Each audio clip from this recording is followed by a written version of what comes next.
This video is part of a series that covers all the new features, evolutions, and fixes introduced in the successive service packs following the release of Automic Automation version 21.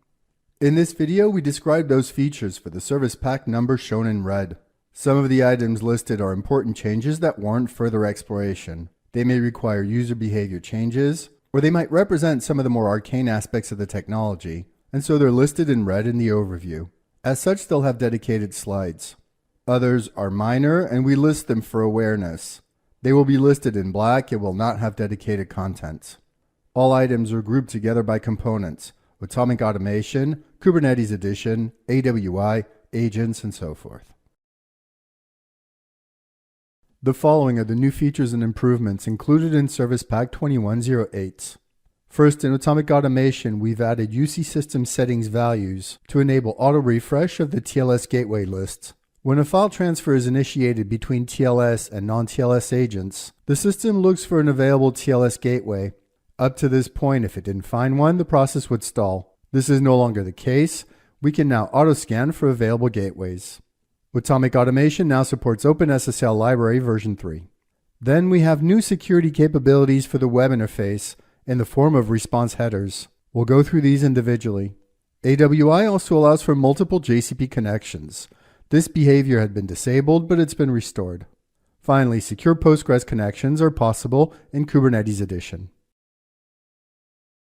One of the purposes of the TLS Gateway is to manage file transfer processes between TLS and non-TLS agents.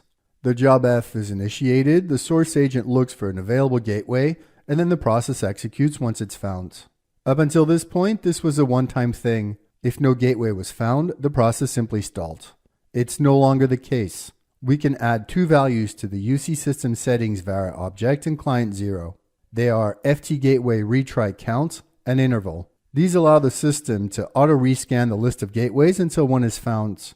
The count value contains the number of scans to attempt, and the interval is the amount of time in seconds the system will wait between each scan.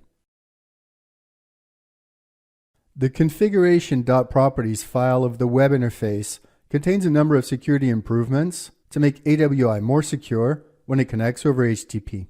Obviously, we're not talking about connections to AE, but rather to the outside world, such as homepage widget connections. They are CSP enabled equals true. This is the AWI content security policy. It's designed to uncover and prevent certain types of attacks, like cross-site scripting or XSS, packet sniffing, and data injection attacks, which can cause problems like site damage and malware spread. CSP whitelist. Here you can list the internet pages AWI connects to, say from the homepage widgets, for which CSP can be disabled, such as YouTube in our example. STS enabled equals true, which forces the use of HTTPS and prevents regular HTTP connections. STS max age. This is a time in seconds. It sets the amount of time STS enabled has to remain true. Past this period of time, HTTP connections are allowed. Xframe options equals deny. This prevents pages rendered inside an iframe.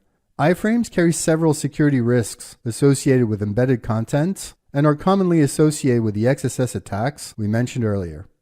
XSS protection equals 1 enables the XSS filter, which means cross-site attacks will be uncovered and stopped by the browser. This being said, Broadcom still recommends setting the value to 0 and enforcing the content security policy or CSP setting instead. That was the first setting we mentioned.